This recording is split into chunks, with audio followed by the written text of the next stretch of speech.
Welcome in, everybody, to the PHNX Suns post-game show, brought to you by the DraftKings Sportsbook app, America's #1 sportsbook app. Don't forget to hit that like button, subscribe wherever you get your podcast, and leave us a 5-star review. I'm Lindsay Smith here with Gerald Bourguet and Espo. And gentlemen, unfortunately, the Suns did not get things done tonight. They fell to the Washington Wizards 127-102. And I'll be honest, there's a lot of people in the chat who are ready to burn it all down.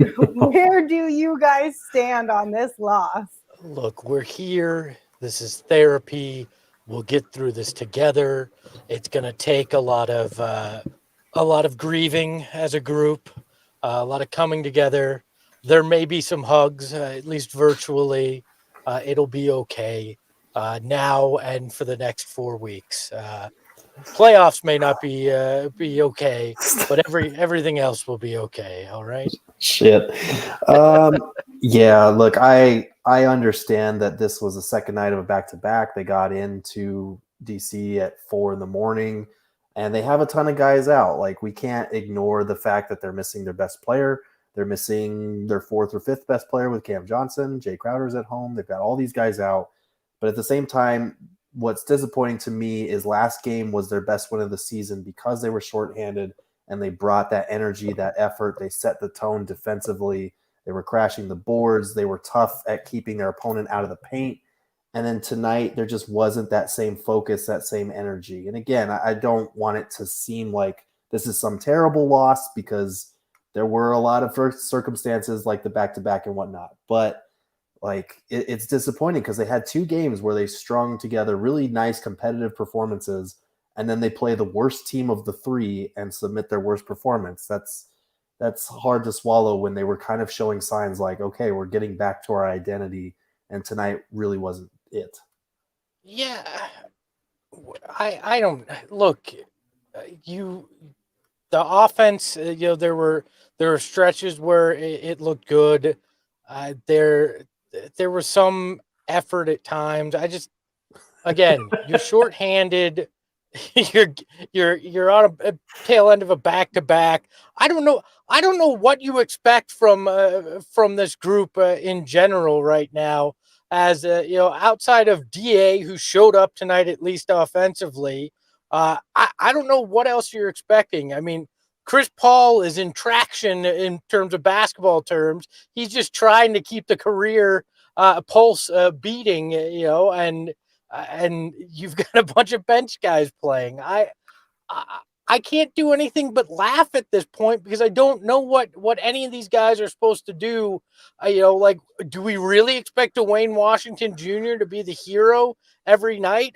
There's just not a lot here. I know, but 127 points to the 22nd ranked offense in the NBA. Like, we can talk about missing shots or tired legs or stuff like that, but they came out and did the same thing they've done the last 4 games before this, which was give up an 8-0 run or fall behind 15-4 in the opening minutes. They've got to stop letting teams hit first and dictate the tempo. I know, but they did that last night too. I know, that wasn't any different. And they fought back, and they did it again tonight, and then they wilted at the end of the third quarter.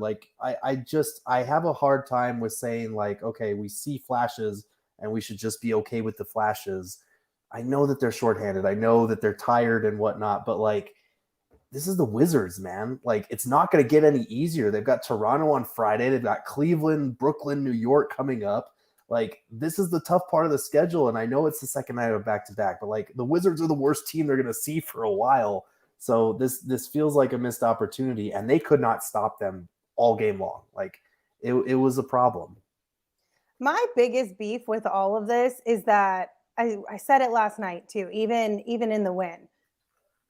You're making this a part of your identity, this coming out flat, allowing teams to get up on you, sometimes by double digits, and then trying to dig your way out. Mm-hmm. And then you find bursts of energy late in the second and in the third quarter, and then you just completely wilt.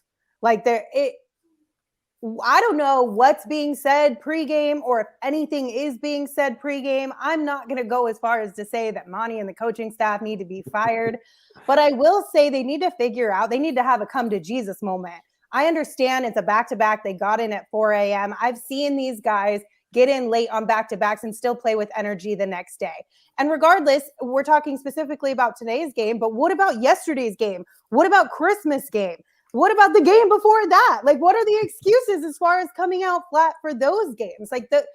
I'm okay with making excuses for the team when they are valid. And yes, a back-to-back getting in at 4 a.m. is valid. But this isn't the only night we saw that happen. And that's what's frustrating to me is that, like, I understand that we are shorthanded. We are down so many of our key players. So we're tapping into a bench who should, in theory, then have some energy, right? Right? Am I wrong? Like, these guys are playing double the minutes that they've been playing all season. So shouldn't they have some pent-up energy they're ready to get out and release? Or they're so not used to playing that you're just running them into the ground because you're playing them additional minutes. Look, when the Suns go down early in a game, it's because the other team has more talent on the floor. I mean, that's just, to me, the simple reality of this. This Suns lineup that they ran out there to start this game wasn't as talented as the 5 that the Wizards ran out there to start this game. They're starting Corey Kispert. What? Aren't the Wizards starting Corey Kispert? Okay. The Suns started Jock Landell. I love Jock, but I mean, we're talking the same crap here. Torrey Craig. I mean, you're starting third stringers in some cases here. The Suns aren't as talented. I get the anger. I get the frustration. I want this team to win too, but the reality is they don't have good players right now out there outside of D.A. McHale and CP3. It's the Wizards. Who do the Wizards have? The Wizards have Kuzma, Kyle Porzingis, Kuzma. and Rui Hachimura apparently decided that he was so slighted by James Jones. Yes, that's my point. You're getting worked by Rui Hachimura. Like, what does that say? Okay, DA and Mikal, they both played great, in my opinion. DA obviously was the best player on the floor for the Suns tonight. But that's not ideal that you're coming out. If you have DA, who's capable of going off for 31, and you're coming out flat, if you have Mikal Bridges, who's going to facilitate the way that he did tonight, and initiate some offense and score okay. His shot fell off later in the game. Like, where is that at the beginning? You have 2 top 10 picks on your team, 2 cornerstones, and you can't come out flat like that. And defensively, you can't do it either. But we need to stop acting like those guys are going to turn into stars. DA is going to be maybe a borderline number 2 on some teams. Mikal is not an offensive force. He's a guy that you should basically pencil in as a really good defender and a guy that's going to be hit or miss offensively. This is expectations that I think are too high for these guys at this point. I'm just coming to reality. It's not as talented as a roster as we want to believe it is. And when you get this many injuries, it becomes significantly less talented. The Wizards, though. Yeah, I mean, get it. Right now, the Suns are at that level. Like, no, let's not act. Yes, they are. You saw them beat the Grizzlies by 20 last night. And they made the game against Denver really exciting. Like, I'm not on this camp. I get that we're playing second and third stringers for this team, but I'm not going to go as far as to say that the Suns team that we have with at least those 3 main players, Chris Paul, Mikal Bridges, and DA, are worse than the Washington Wizards. Okay, but I'm not going that far. This Suns team that had more players a week and a half ago when they played the Wizards at home, guess what? Lost to the Wizards 113-110. Now they had less talent tonight, and they lost. I'm not that shocked here. I'm not saying I'm shocked, but you're going to tell me that even on the last time these 2 teams met, when they had more players on the court, that they're worse than the Wizards? Or are they playing like garbage for whatever reason that's going on behind the scenes? You're going to tell me they are worse than the Wizards. Right now, I think with the depleted roster, especially on a back-to-back, they're not as good as the Wizards right now. This team has problems, most of them being the fact that they have 5 guys who are 5 of their more talented out injured. DA did everything he could tonight. He had no running mate. Chris Paul did what he could running on fumes with a calf that was bruised. If you don't have your bench guys step up and play otherworldly like they did last night and have 8 guys in double figures, you're not going to compete right now. It's just it's just, we've got Man Rock 77 saying I've lost it. It's look, okay, Espo. I got people asking me what I'm talking about, so we're winning. Everyone's mad at us. Yay! I get that. Maybe the thing here is we felt like the effort could have been more tonight, and I could agree with that in certain areas. But what happens when you're tired, when you run down on a back-to-back? Effort becomes less, because that's one of the first things energy-wise that goes out the window. You start to rely on the talent that you have rather than the effort, because you're burned out energy-wise. I get it, but this team is not fucking 25 points worse than the Washington fucking Wizards. I'm never going to prescribe to that. And I'm the person that's been saying all along, DA isn't a number 2. Mikal isn't a number 2. So, like, I've been here, but I am not going to say that they are that bad to where they're getting slacked by the Wizards in the first 5 minutes of the fucking game. Like, that is ridiculous. Even on a second night of a back-to-back, even with guys out, the defense has to travel. And that is not what traveled tonight. They were giving up 66% shooting like through the first quarter and a half.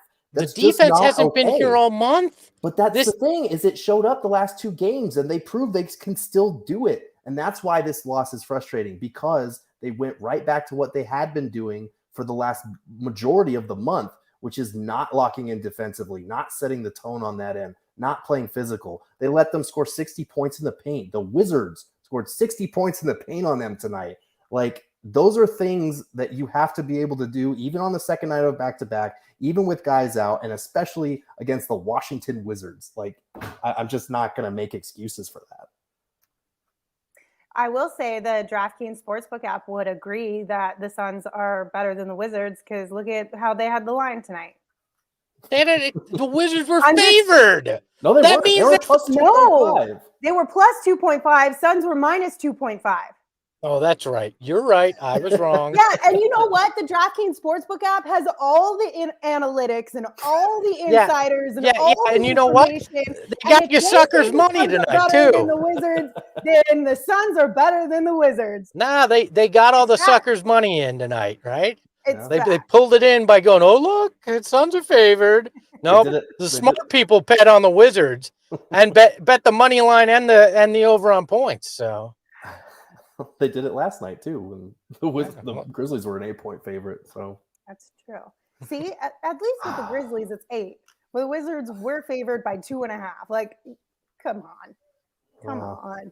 Anyway, shall we name our king of the game to start this, or should we look inside the box and see what's in there? Let's look in the box, because let's take a look inside the box so we get an understanding of what the heck happened. So here's what's in the box. The Wizards win 127-102, as we've been talking about, but it comes down to rebounds, where the Wizards dominated 46-30. Points in the paint, it was 60-28 in favor of the Wizards, and the bench points 48-24 in favor of the Wizards. When the Suns are struggling, or when the Suns are depleted the way they are, unfortunately, you can't lose the bench points like that, and you can't lose the rebounding like that. I mean, you're giving up too much. And Gerald, I think this is where what you're saying comes into play. This is an effort thing, right? Because you get outworked with rebounds being that high, and points in the paint being that high. You're giving up too many easy buckets. That you're just not going to overcome that on a night like this. I don't care what guys you have out there. If you lose on the boards like this and give up that many easy points in the paint, you're just not going to overcome it. I'm impressed that they got it within one there late in the third there, because looking at this, it shouldn't even been that close at any point throughout the game. Yeah, and it was tough because once they got it down to 1, they just needed to close that quarter strong, and they had a lineup that had been working, but they could only ride that for so long. They had to get guys breathers. There was that one stretch in the third where I think Chris had scored or assisted on 20 of their 24 points, and it looked like they were going to claw their way back into the game. They were showing a lot of the same fight that they showed against Denver, that they showed against Memphis, and then the Wizards just kind of sucker punched them with that 10-2 spurt to close the quarter, and they really never recovered after that. So that was kind of disappointing, and that, I think, maybe you can chalk some of that up to the second night of a back-to-back, because again, it's hard when you dig yourself a hole and you spend the next 2.5 quarters, digging your way out of that hole, and then the team finally responds. Like it's tough to dig yourself out of a hole twice in a game like that. But that just kind of goes back to what we were saying. Like, this is a bad habit that this team has gotten. No matter who's on the floor, whichever starting five they go with, like, they need to start games better. And it's not even an offensive thing, because you're going to miss shots when you're tired, when you've got guys that are out. But they need to lock in defensively. They need to find a way to do that. And ever since kind of the last month, it's been this way. It's just felt like they're not on a string. It's felt like there's too many my bads and too many miscommunications and mishaps. And when you're doing that against the NBA's 22nd ranked offense without arguably their best player in Bradley Beal, that's not a great sign.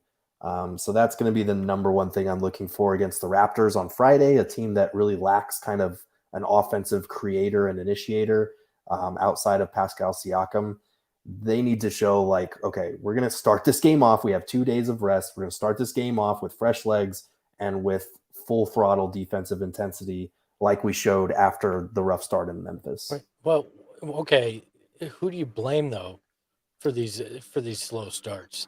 The Girthlings want to all of the above, but the Girthlings want to ride Monty Williams out of town. I mean, at least a lot of them that we saw early on. We've seen similar sentiment on Suns Twitter. I mean, does that come down to a coach not having his guys prepared? Does it come down to these players not having the mentals to go out there? Or is it in part because you are starting bench guys and it's a rhythm thing too, which is that part of it? I don't know at this point. Lindsay's probably right. It's some combination of all of it, but it doesn't seem like there's some easy fix to it. No, and that's like, I'm not going to blame losses on Monty at this point, especially when it's just it seems like it's a matter of effort or defensive intensity. You can say that like a coach has lost a locker room. Hearing the way that these guys speak about Monty and the way that he talks about them, I don't think that's the case at all. I do think part of it is having these different starting lineups that you're rolling with. Like, we didn't really even talk about this in pregame, but they went with the dual big lineup again to start the game. That worked great against Memphis, not so much tonight against the Wizards. And that's kind of a hard thing, that chemistry to build on the fly. But yeah, they've got to find some sort of continuity in their rotations here and just stick with it for a little bit, because it is hard to keep juggling who's playing where and who's playing alongside whom and who's starting, who's coming off the bench. Like, there's just no way to build a foundation like that. So I think that's part of it too. I feel like a lot of these guys, more so the players that are normally in the starting lineup, are just exhausted. It could be. Like, I think mentally and physically, this season has taken a toll on some of these guys, and possibly more mentally, but that also bleeds over into physically, just with Chris Paul being out so early, Devin in and out, and just the pressure, obviously, as well, too, on DA's shoulders of playing to the contract. Mikal, same kind of situation. Like, people expect way more of these guys. And I kind of think that maybe they're just in their heads a little bit about the whole thing. I think they're exhausted, especially a guy like Mikal Bridges. Like, we have never seen Mikal show signs of being tired. And it seems like he's showing that quite a bit this season. Like, I saw the other day, somebody on Suns Twitter was like, can somebody just put Mikal Bridges in a bowl of rice? Yeah. Like, just unplug, plug back in, like, what's going on? And I genuinely think that's the case. And plus, losing takes a toll on you as well, especially when you're expected to win. Yeah, I think in Mikal's case, he's probably injured, but what recourse do you have? If it's not that serious, you can't tap out right now for a game off because you don't have enough bodies. So that very well may be the case with Mikal, but you're going to, when you're trying to be an Iron Man, you're going to hit the wall every once in a while. And if that's the case, he's going to have to fight through it, because it doesn't feel like any relief is coming on that front anytime soon. But for me, on top of it, this team had a giant hole to start the year at power forward, and they have not done anything to fill it. And in fact, lost Cam Johnson, the one piece that actually was filling that hole. And we talk a lot about positionless basketball, but look at the teams that a lot of the teams around the league that Memphis has two bigs, New Orleans has two bigs. This team played bigger guys. And I know Kristaps isn't your traditional banger, but he's a big guy as well. And the Suns are running Torrey Craig out there against them. Rui Hachimura as well, is a bigger guy. Like, I think they have a fundamental flaw on the roster that's causing a problem too, without having an additional power forward. And that's something that needs to be rectified along the way as well. Yeah, and I think tonight, because I had a lot of people asking, like, why isn't Busy playing more? Like, they need some defense, they need some interior toughness. I think it might go back to Monty trying to build some continuity with that starting lineup for the second game in a row. It could be trying to get Jock more playing time. But yeah, they could have used a guy like that tonight, because you're right. Like, the size factor was a huge disadvantage against this Wizards back line. And you could see it on the stat sheet and the points in the paint and all these other categories. Like, they just struggle with those types of matchups, and even starting Jock Landale didn't fix it. Like, Torrey Craig has done a commendable job as the starting four, but when you look at the roster, he's really like the third string four. He's not the guy that you want to be starting for a long stretch of the season at that spot if you want to contend for a title. So as well a job as he's done, like, he's just undersized. And I love his effort on the offensive glass, but there's only so much a guy like that can do in these types of matchups, which it's just tough. So you're saying we're blaming James Jones? I'm saying James Jones. We knew coming into this season that going all in for KD and missing on him was going to have negative effects. It was going to have ramifications, and we're seeing them right now. I don't think anyone was counting on this team being as snake bitten by the injury bug as we've seen it, but it's exacerbating a problem that we knew was going to be the case, that this team wasn't as deep as it needed to be, that they weren't able to accomplish much in free agency outside of the fringe guys, which they all hit on. And it's just kind of tough when you look at who, like, the 6th, 7th, and 8th highest paid guys on the roster are really not giving you that much. Brittany brings up a point, and one I was going to bring up. Busy was questionable coming into this game, so there may have been some of that concern as well, not wanting to overtax him and wind up in the place that you've had happen with other guys where they're kind of injured and you overplay them and they become really injured. So you mean like Devin Booker? Maybe that's one of those guys I'm hinting at, So I understand that. The Girthlings also bring up the rumor that James Jones could have had Rui Hachimura for in a Jay Crowder deal, and reportedly said, no, I don't want him.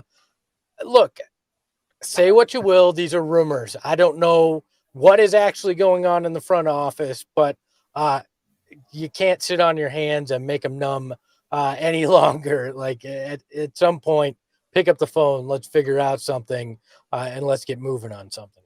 Yeah, I think the Booker injury adds a ton of urgency to that, because without him for a month, this team could be out of the playoff picture by the time he's back.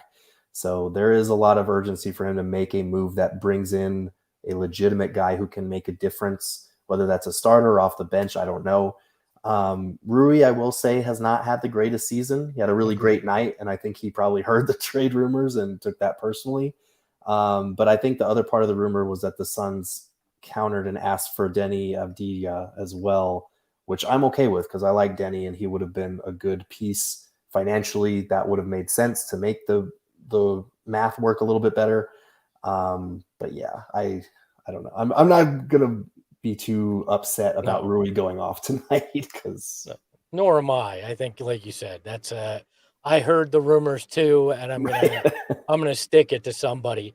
And a little bit of stat padding there in the fourth by Rui as well to try to get to that 30 mark. So it happens all the time, I feel like, against us. Anytime somebody's name is mentioned in conjunction with the Suns, they end up like going off against us. I don't know if it's because they're mad that the Suns didn't pull the trigger and make the move happen and they couldn't join the team, or if they are just mad that they're in trade talks to begin with and they want to like show their team what they could be missing out on if they did make a move. But it seems like not just with the Suns, that kind of seems like it's just an NBA sports thing, really. I think Ruiz was like I heard the rumors type thing. I think the Kuzma performances have been like an SOS, like please get me out of Someone here. save me. Someone save me. Why don't we just show that picture right now to really show how much of a please somebody help me, get me out of here that Kuz was looking. He rocked this pregame, and if you look close enough, that's a sun and what looks like sunburst on the other leg of the jean. He's basically tapping out in Morse code here in pregame outfit. I'm ready for Phoenix, please. Can I just say, like, Kyle Kuzma was being extra sassy tonight for someone who's about to become a Phoenix Sun. Like, how are you going to talk shit to Monty Williams from the court? Like, my guy, you're about to be playing for him. Be a little nicer. He was saying, you get James Jones off his ass and make it happen already. You see what I'm doing out here? Imagine what I could do to other teams for you, Monty. James has got to get this done. And can I put on the tinfoil hat here for you for a second? Yeah. Sure. They're staying in Washington tonight. Maybe it's so they can fly somebody with them to Toronto. Just saying. Just hammer out a deal. Get together. Maybe what Kuz was trying to do was like, Monty, when I'm on your team, I will be your second voice out there. I will be an extension of you. I'll make sure that the communication between me and the guys is high. The communication between me and you also high. Look at what great things can happen when I'm on your team. Maybe that's what he was doing instead. It's like, Monty, let me be that man for you. Yeah. I can be your number 2. I can make Book look better. Let's do this together, Monty. I think we just blew this thing wide open. Oh my gosh, we are out of control. Listen, all I know is that hopefully we turn things around, because I am not going to be excited if we are sitting on a couch watching the playoffs without the Phoenix Suns come late April and beyond. Even though the couch is comfortable because we got it at More Furniture, I'm going to be really upset. But should it happen, at least be prepared with a comfortable couch so that you have some peace of mind in your soul, right? Head on over to morefurniture.com. You can pick up a new couch. You can pick up a new chair. You can pick up a new table. Anything you need for your household, More Furniture has you covered. And right now they are offering free white glove delivery with a minimum purchase of $1,999. We got white glove delivery at our office when More Furniture hooked us up with all of the things we needed for that space. And it was fantastic. Chef's Kiss. Again, morefurniture.com. Check it on out. And if you need a drink while you're sitting on that couch, and boy, howdy, don't we all need a drink right now? Our friends at Four Peaks will take care of you with one of their ice cold beverages. I got a selection of them back here in the home studio. That Wow Wheat, my favorite. I love the Wow Wheat. I enjoy that. Their new Suns brew in those new throwback cans. It's the sexiest beer I've ever seen. I did not know that I could think that about a beer. I do now. That can is next level. Amazing. And if you want to partake in it, you can go to their 8th Street pub. If you're a diehard, you get discounts on beer. Just tell them, hey, I'm a diehard. They're going to take care of you. Don't tell them Espo sent you. They'll charge you extra. And then if you can't make it to the 8th Street pub, say you're out in a walk-in closet in somewhere in Mesa, like myself, you can go to your local grocery store and pick up some of the fine products that Four Peaks makes. And if you want to come join us, we're going to be having an event put on by Four Peaks January 13th. That's a Friday, out at Dobson Ranch Golf Course. You can come out there for PHNX's inaugural tea party. No, we're not lifting our dainty fingers and knocking back some tea. No, we're playing some golf, all right? And if you come out, you can use per person, you can spend $45 or $160 per foursome. But if you're a diehard, it's $36 or $120. You're going to get to use their state-of-the-art bays on their driving range. They have top golf technology, so you can play a course anywhere in the world. We're going to have food, drink, merch, contest, prizes, and we're going to be out there doing our pre- and post-game show. We have 14 heaters set up for Lindsay so she doesn't freeze her ass off. Let's We got it all go. coming up. That is January 13th. out at the Dobson Ranch Golf Course, brought to you by Four Peaks. All right, gentlemen, you ready to name our Draft King of the game? Let's do Yes, it. it's Drum Max roll, for choking out that dude on the sideline. Oh, Okay, but low key, maybe it should have been Max because that was a wild ride to end this game. I'll say that. It was. That was a little it crazy. wasn't him though. Who was it, Lindsay? It wasn't. It was the one and only Deandre. And congratulations to DA for being our king of the game. He finished with 31 points on 14 of 22 shooting. DA played well tonight. He played well tonight. And I know a lot of people in the chat are still wanting him to be a little bit tougher out there. A few people have called him soft. But that coast to coast hook shot, though. I was dying because What? he can turn any fucking play into a hook shot somehow. Like, he's the only player in the NBA that would go coast to coast where that phrase would appear and it would end in a hook shot from the free throw line. Let's be honest. He went coast to about Arizona, California border. Like, he didn't go to the full coast. He went, yeah, this is close enough. Hook shot. But everybody's like, oh, he's got to show the handle. He looked pretty good with that coming down the court like that. He didn't look like Bambi after Bambi fell on the ice, like, which is what I think everybody expects DA to look like when he dribbles the ball. So I love the confidence. The handle could use some work still because it's still that same half spin move that he's got. But look, I as much as I'm poking fun at that one particular play, he was great tonight. And he played aggressively, like at least looking for his shot, looking for his jump shot, calling for the ball in the post. And he's continued to score the ball at a high rate with Devin Booker out. Obviously you look at the rebounds, you would like to see those a little bit higher. You look at the team defense and the points in the paint and all that. But that doesn't fall just strictly on DA. So I was happy to see him step up. And Mikhail for the first 3 quarters or so, those are the two guys that I continue to look to with Booker out as like, I want to see more from these two. And DA answered that call definitively tonight. On the offensive end for sure. So I there were a lot of things that went wrong in this game. DA wasn't one of them. yeah, I mean, call BS on me, either of you, if you think this is the case. BS. But I felt, oh, thank you.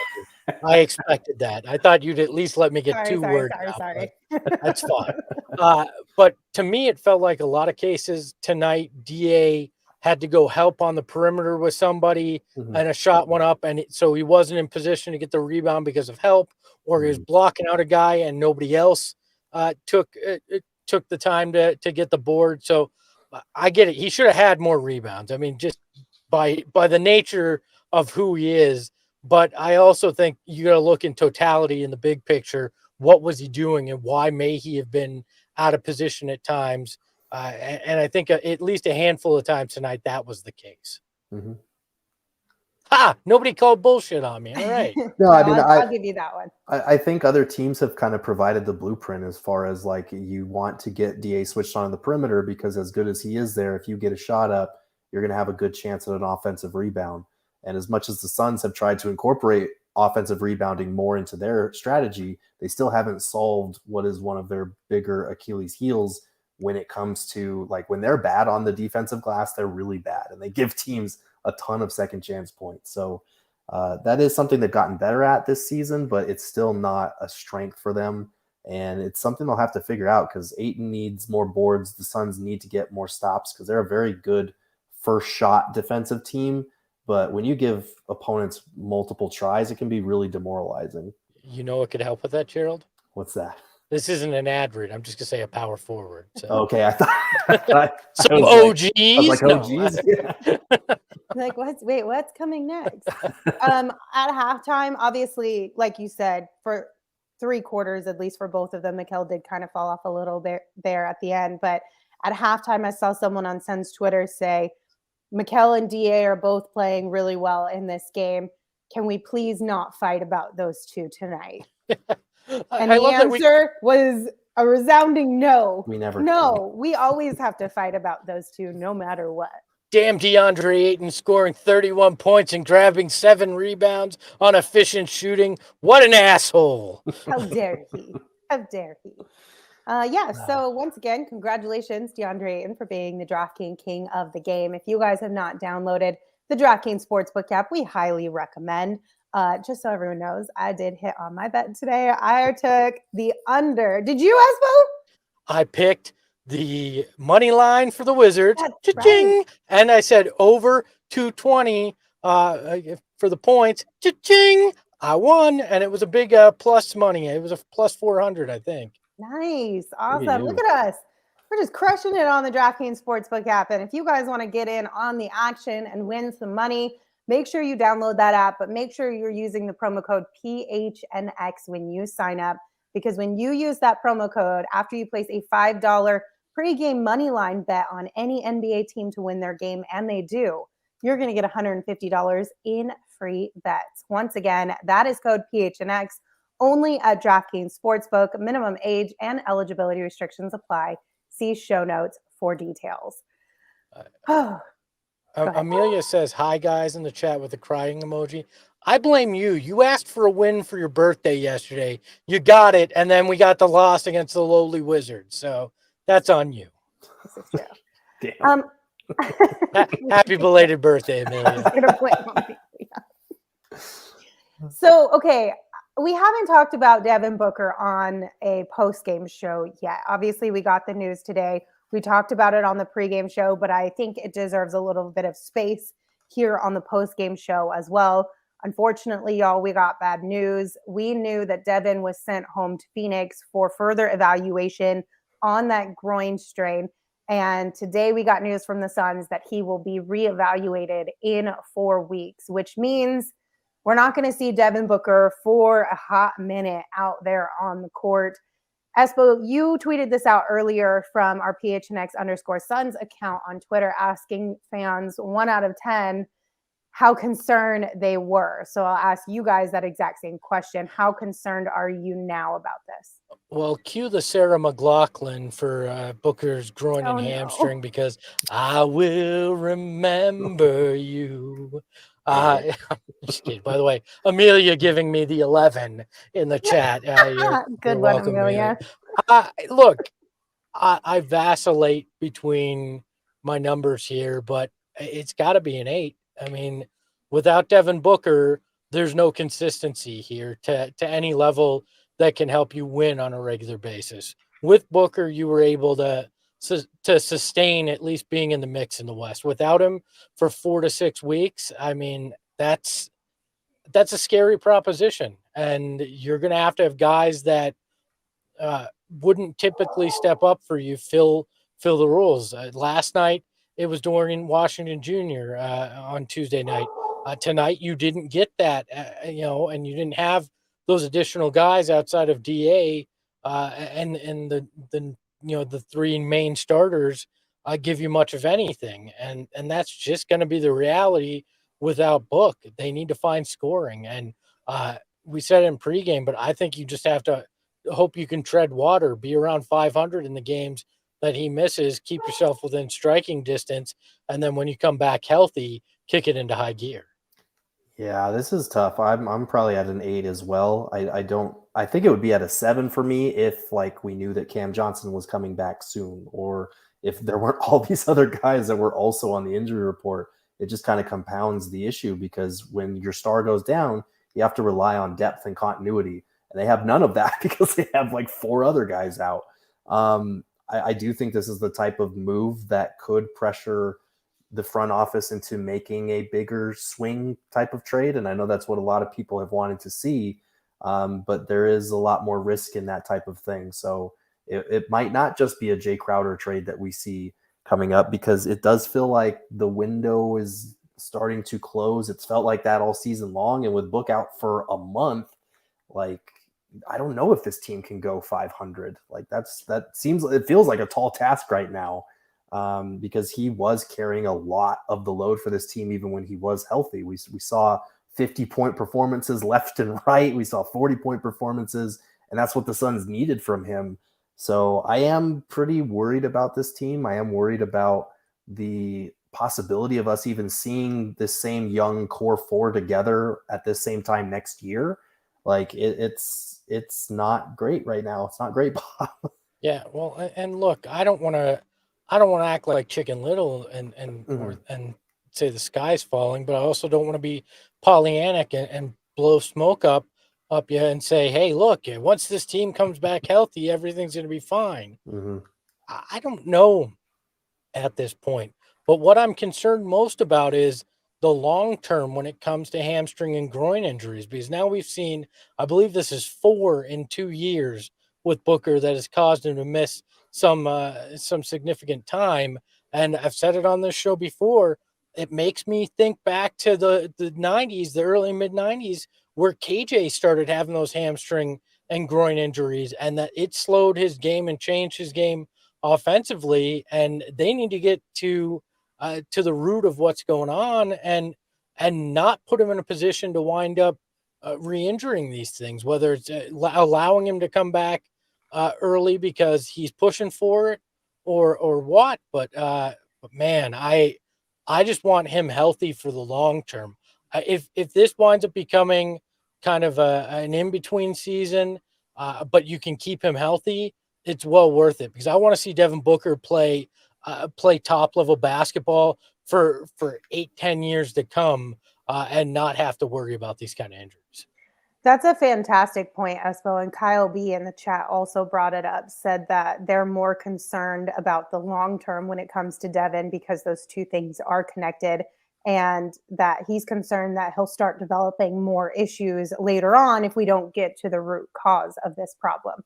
And I think that's the thing that is the most concerning, because, I mean, we had Ozzy Suns fan pod ask, can the Suns go 500 without Book over the next 14 or so games that he'll likely miss?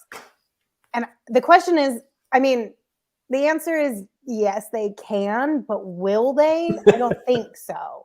Well, I think they could if they were playing at the top of their game for all of those games, but I don't think that they will. But if I will be so disappointed if this becomes, and it already has been, right? We've seen many, many seasons in a row now where we've lost Devin to an injury like this for a little bit of time, like a pretty decent stretch of games. I will be very disappointed if it starts to get worse and worse, and it goes from 2 weeks to 4 weeks to 6 weeks to 8 weeks every season moving forward, because the injury gets worse and worse, or we lose him for a whole bunch of time because he has to have some sort of a surgery. Like, I just want to figure out what's going on. I also found it really interesting that the Suns actually put out a statement about Devin, because we sat there for how long with Chris Paul being told, oh, it's no big deal, to we're not telling you everything, to it's a big deal, to it's not a big deal again. Why the sudden transparency with Book here? Well, because I think they just didn't want to have the questions like they did with CP3. And when you say, hey, reevaluate it in 4 weeks, it's, hey, don't ask the question. We put out what to expect. And if he comes back sooner than that and there's some magical recovery, great. But right now it's 4 weeks. Don't ask me again. I think that's all it was we'll give you as little information as possible, but put a time frame on it so you don't bug us about it. Yeah, I think with Chris Paul, there's the way that Chris Paul talks about injuries, the way that he's kind of a little bit more, I don't want to say sensitive, but like guarded as far as what he divulges to everybody else about how his body's doing. He wants to maintain that competitive advantage. And I also just think like the Suns weren't really sure the extent of the injury that they were dealing with until a little more time developed. I think in this case, like Monty was getting sick of answering questions about Chris Paul every day. And since they knew Book would be out for a while, they're just, okay, we're not going to do this to you. We're not going to make you have to answer questions about this. Just be upfront, get it out of the way, and let the team kind of face it, confront it, and start to move past it. I will say, as much like the hamstring thing with Book concerns me, the groin, now it's a concern because he re-aggravated it because he tried to come back too soon. And that's always a risk with this dude, is like he always tries to play through things that maybe as he gets older and more experienced in the league, he'll learn to, okay, I should just take this night off. But, you know, you look at his games played, 68 last year, 67 the year before, 70. Like he's been around for the majority of the season. He's not the pinnacle of health, but I struggle with saying that I'm too concerned about it right now for a guy who's still 26. We'll see. Hopefully I'm right in that, but we'll see. You know, the I don't groin, know. It makes me the ham. nervous. Well, and the groin, the hamstring, all that is kind of interconnected in that lower body, and it can lead to other things as well. So, look, just take the time, get it right, get healthy, and if it takes 6 weeks, it takes 6 weeks. Because if he's not healthy when it comes to the playoffs, it's not going to matter. Right. I mean, I don't care if you're the 10th seed or you're the 2nd seed. Come playoff time, if Devin Booker is still nagged by a hamstring or a groin, you're not going anywhere anyways. So. I'm mostly just upset that they even let him try to go on Christmas Day. Like, I know it's a big deal and guys want to play on Christmas Day because it's a huge stage. All the eyeballs are on you.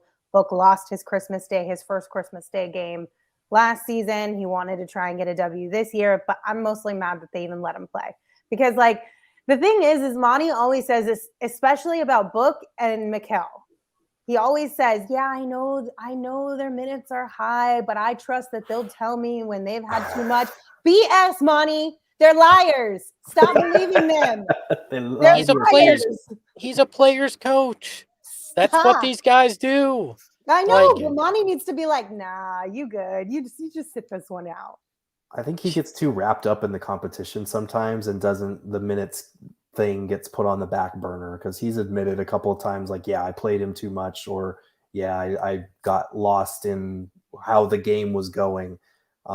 Someone needs to be kind of the adult in the room, and I'm not trying to like throw the training staff or anybody under the bus for Book getting hurt, because I do think they would do their best to make sure that he is not putting himself in harm's way. But you know, if you're a player that wants to play on Christmas Day, you're probably going to minimize your pain a little bit, or you're probably going to say what you think needs to be said to get on the court.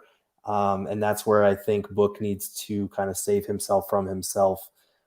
Again, we don't know where he re-aggravated it or what play it was or how bad the groin soreness was in the first place that led to this groin strain. So it's hard to say with any definitive take here, but yeah, it's one of those things where Book, just like, come back when you're fully ready, guy.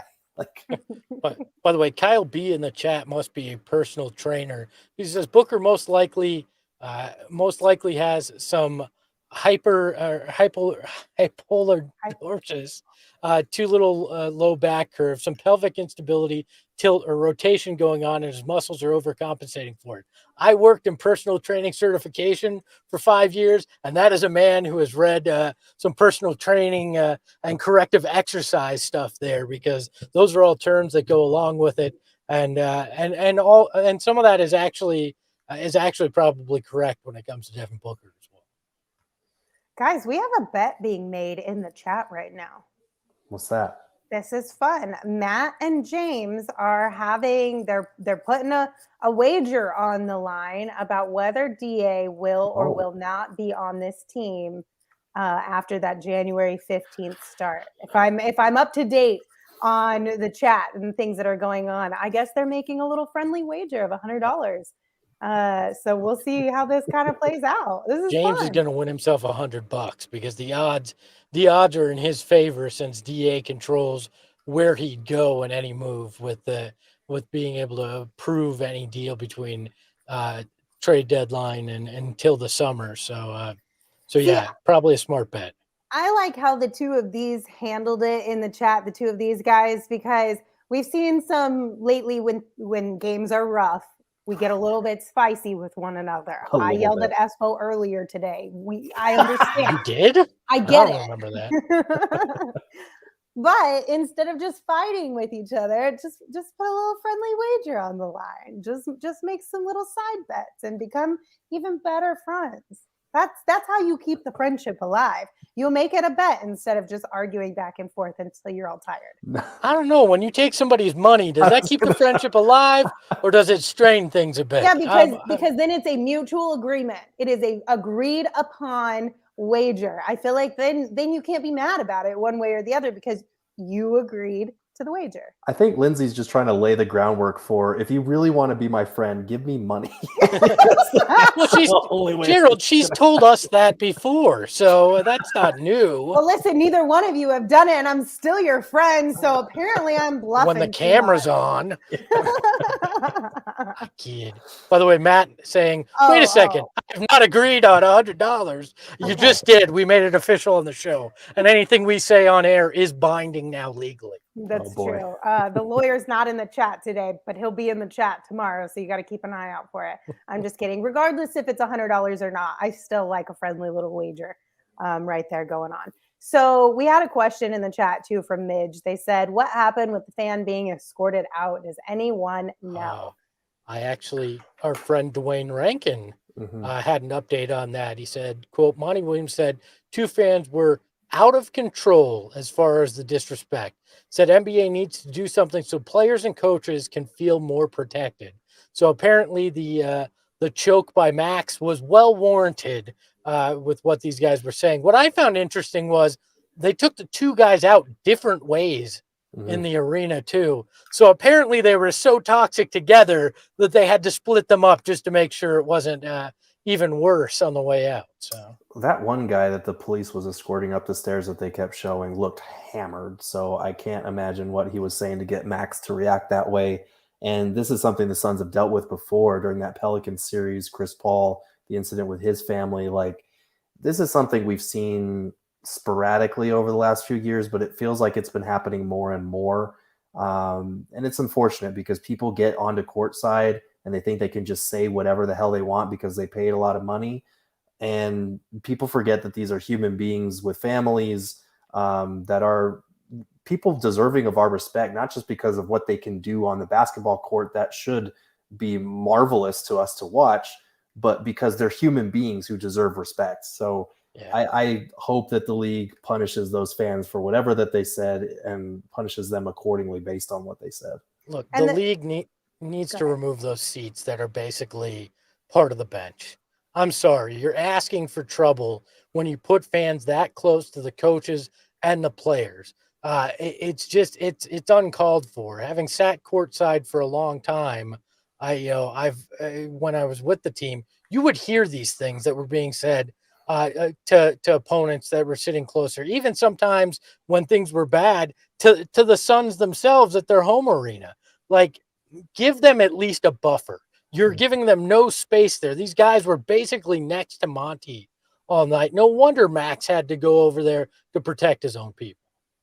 Yeah, and the worst part about all of this is that it's going to ruin it for everybody. There's going to be no more courtside seats at some point in time if fans can't get their shit together. Like Joel said, they need to put a barricade similar to hockey. That would ruin the excitement and the proximity that we have to NBA players, which in my opinion makes this sport as fun as it is. Like there's a reason why NBA players are, in my opinion, again, more of the well-known athletes off the court than almost any other sport because the proximity that fans have to them compared to other sports. And if you put up a barricade like you do with hockey, it kind of kills that whole vibe, the whole energy, but like, don't ruin it for everyone else. And Espo, I think you're absolutely right. The seats that are directly next to the bench where you could literally be touching knees with a player, completely terrible. They need to be removed. Like, you guys will be fine. You lose a couple $1,000s a year, you'll recover, I promise. And maybe the hockey barricade is needed if you watch the Pistons game tonight. God. I mean, they're punching guys in the back of the head. What was it? Pistons and Magic tonight. Franz Wagner got literally punched in the back of the head by a Pistons player. So maybe they need to buffers for everybody's safety. Yeah, it was Killian Hayes. Yeah, that was rough. That whole situation from start to finish was just tisk. Y'all be better than that. Be better than that. That's all I'm going to say about that one. I'm not going to go too far down that rabbit hole, but that was out of control.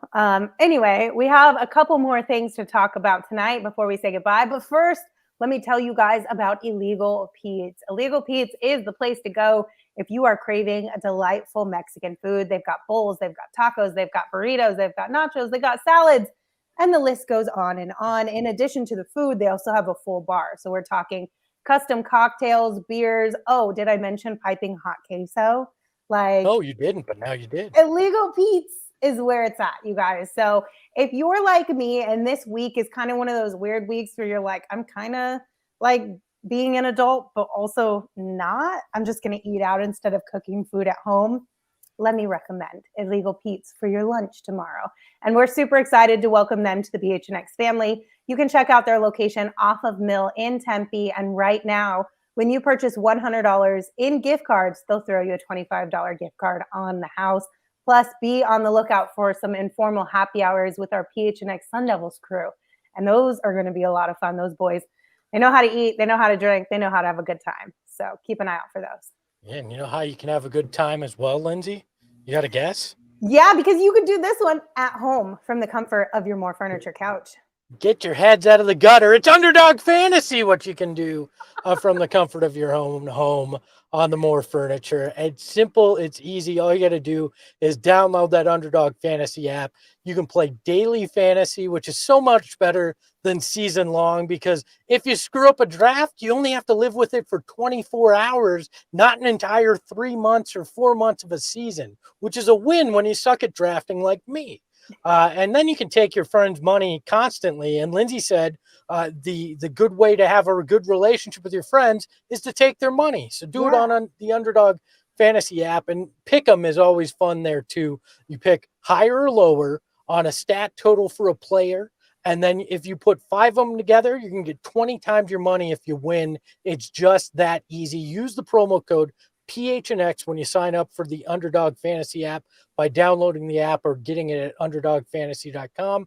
When you enter or when you deposit $100, they're going to match it at $100 for your first deposit. So do that now. Don't forget the code PHNX. And you can take all of the money that you are going to win over at the Underdog Fantasy app and get yourself some tickets to a sporting event or a concert on the Game Time app, because the Game Time app is where you can save up to 60% on tickets when you buy them last minute. This is a fantastic place, whether you're a procrastinator or you're spontaneous, to get tickets to games and concerts. I know the Suns are on the road, but the best thing about the Game Time app is it's not specific to Arizona. So if you are a listener who happens to live in a city that the Suns are going to be stopping by in the near future, check out the Game Time app. Maybe you could pick up some tickets for some pretty affordable prices. Or if you want to grab some here in Phoenix, just wait a little bit closer until the Suns are back in town that Friday, the first Friday of January. I think it's the 6th. And see what good deals you can find over there. Again, you can save up to 60% on tickets when you buy them last minute. And this is the big key here, you guys. The best way to support us is by buying your tickets through the Game Time link in the description of this show. It's on YouTube. It's on the podcast platforms. Anywhere that you listen to the show, you can find that link in the description. So check it out. Okay, so the last thing I have tonight is that over in Washington, it was apparently Marvel night in the arena. We got that insight from Psycho Blue, who was out at the game tonight in Washington. And, you know, this just made me think, like, you guys love Marvel. I tolerate Marvel. Espo threw out the idea of doing like a starting 5 Marvel. So I wanted to oblige. So you guys can start because mine's going to be chaotic. I so thought you were taking credit for this idea the way that started. And Gerald like and I were about to have a conniption fit. I don't know. I don't believe that is true. I was thinking about this. Well, I had to think about whether or not I was going to be like, yeah, I'll buy in, or just completely poo-poo on the idea. But I love that you guys love Marvel. So let's do this. Yeah, so apparently they did this in arena, the Marvel starting 5, but they got it wrong in Washington. Okay. For me, I'm going with Wong as my point guard. From Doctor Strange, the dude knows how to protect things, and he's going to protect the basketball for you, distribute it. He is everything you want. Shooting guard is Captain Marvel. She's got all the power you could need. She can hit from long distance. She can fly, so she's going to be able to dunk. I'm going with Groot at small forward. He's basically KD in build. He has less of a vocabulary, but I think he could do a lot of what KD does on the court. Drax is my power forward. You're not going to rough that guy up. He's going to get you every rebound and every bucket under the boards. Now, at center, I think most people are going to try to sell you on the Hulk at one of these bigger positions, but Kingpin is actually taller than the Hulk and solid. I'm going to go with Kingpin as my center. Okay, that's interesting. I went a little bit different way. At my point guard spot, I'm going with Quicksilver because he is the fastest person in the Marvel universe as far as I am aware. He's going to run circles around your point guard, Wong. I love Wong, but he's just going to run all over him. My shooting guard is also going to be Captain Marvel. I did not realize that you had already picked Captain Marvel. I was between her or Scarlet Witch because they can both mess some shit up. But I went with Captain Marvel because she can fly. And then I've got Black Panther at small forward. That dude can jump over all kinds of stuff. And he's just too cool. Like, we can't not have Black Panther out there in this game. Then I've got the Hulk at power forward because, I mean, I love Drax. He's hilarious, but like the Hulk is going to beat Drax any day of the week. The Hulk's fouling out in 3 minutes. I mean, maybe, but he's gonna take out your starting power forward, so it might be worth it. He's gonna wreck with him. Yeah. Yeah, we're gonna win 2-0 because he's gonna dunk it, and that's gonna be the end of the game.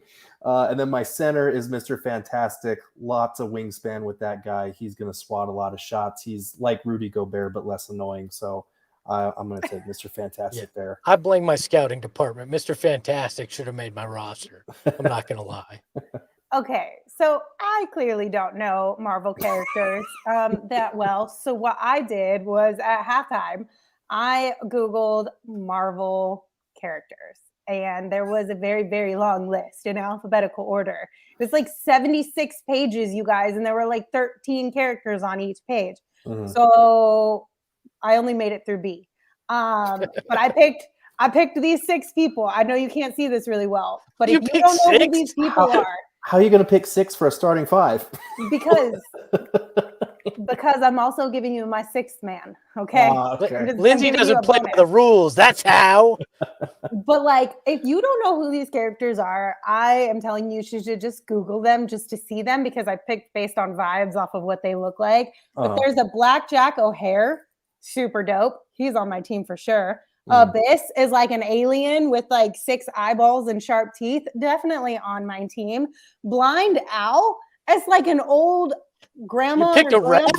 You picked an old blind woman to be on. No, but look at her. She looks so dope. So definitely. A Chibi. I don't know if that's how you pronounce it, but he looks cool AF.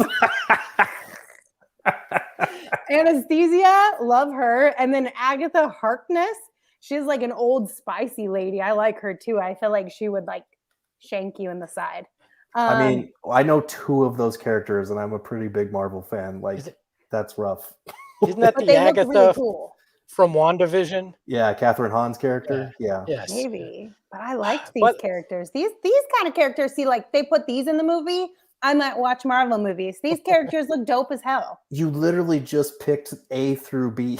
Like, you didn't even... I'm just saying. Lindsay just goes alphabetical order. Let me pick 6. I'm like looking up what are the heights of these people so I can actually get myself some big men and make this work. By the way, if you picked Loki on your team, get the hell out of here with that. Lindsay is closer to forming the Golden Girls than she is a starting 5. Yes. Lindsay obviously is borrowing James Jones's a scouting department for drafting. We're not going to look at any of this. We're just going to pick the first 5 names we see. Wait, hold on. Connor said Lindsay taking for Professor X. Is Professor X Marvel? Yeah. Okay, well then I would definitely pick him for sure. Well, if I'm being honest, for people that I know, if I'm being honest and playing this game by people that most people know, Professor X would definitely be on the team. Thanos 100% would be on my team. Are you kidding me? Like that's like not taking the number 1 overall pick, number 1 in the draft. Do you remember that's a huge miss? Do you remember that time we tried to do a Marvel draft of superheroes and she chose all villains? Yeah, why did we let her in? Villains? They were heroes in their own right. we should have just surprised her and not letting her in on this. Let the nerds have their fun. You probably listen. I let you guys go first, okay? That's fair. This was originally going to be Gerald's top 5 wizards, non-basketball wizards. So we saved you a little something. All I'm saying is, if we put this on Twitter and we put up the actual pictures of the character, mine would win hands down because they look cool as you know what. I don't think that would go the way you think it would. I don't know, Gerald. We shall see. I'm also disappointed none of us chose Nightcrawler. That would have been a solid pick, I think. I thought about picking Iron Man Hulkbuster as my power forward because then it would counteract any Hulk. But I thought it was unfair because that's just a lot of body armor. It's not an actual superpower. So that is true. Okay, to be fair, I did ask you guys. The first person that I sent a picture of him was like, "Who is this?" Was the villain in Hulk, and that villain was dope. Like he looked cool. Abomination. Oh, Abomination. Yeah. Yeah. Angrier, darker green Hulk. Yeah. Why wouldn't you want him on your team? Because all you're gonna get is technicals. Like I'm sitting here like actually thinking basketball. Like Hulk or Abomination are getting thrown out really quick in a game. Well, somebody's got to give you some energy. I mean, Monty got a tech tonight. We're not yelling about him getting tech. So why are we yelling about my make-believe team here? That's because he gets 1 tech in 40 years. Like that seems like the rate Monty gets him. These guys would be getting them left and right. Oh, boy. But shout out to Monty for getting a tech tonight. That was the minute I saw that, immediately in our group chat, I was like, wow. Okay, Monty. Wow. All right, gentlemen. My wife asks, who's your Marvel coach? It's Colston, right? He actually brought the Avengers together by his own death. So I think you got to give him the nod. People will say Nick Fury, but I really think that he's just a player's coach that's going to get walked all over in the end. I think Colston's the guy that brings you together, wins you a championship. I don't know. I'd probably go Captain America. I want a motivational coach, I think. Captain America, who split his team during Civil War because of his stances. You can't have that in your locker room, Gerald. That's a fair point. Jeez. Fair point. I'd have to think about it. Feel like the raccoon. Do you know what I'm talking about? Rocket. No, but hear me out. Hear me out. He goes balls to the wall when it's necessary, right? Mm-hmm. He's also chaotic enough to try things that probably wouldn't work on paper, but might actually work in real life. And even though those two things could be a negative, I also think he's got a good heart. Like deep down, he cares. He's chucking chairs on the court. He's losing his mind. I feel like that'd be a good coach. That's a coach you'd run through a wall for.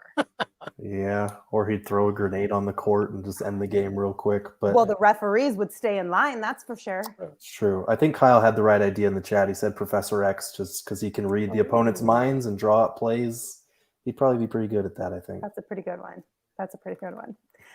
Okay. Any final thoughts, you two? There's another one on Friday. Hopefully somebody gets healthy. Yeah. They need somebody back by Friday's game. God. Fingers crossed. All right. Well, thank you guys for all tuning in. We appreciate you as always. Espo's going to have a really fun interview for you guys tomorrow, so be on the lookout for that. 2 interviews for you guys tomorrow. Look at Espo putting in all the work. Sam Quinn from CBS, Keith Smith talking about the cap future for the Suns. It's going to be, I don't know that it'll be uplifting, but it'll be interesting. Well, we are all very excited to hear those. So like I said, keep an eye out for that. Until we see you next time, you can follow me on Twitter at Lindsay Smith AZ. You can follow Gerald at Gerald Bourget. And of course, you can follow Espo at Espo. Espo, take us home. Amelia, 11 right back to you. Ahoy, hoy.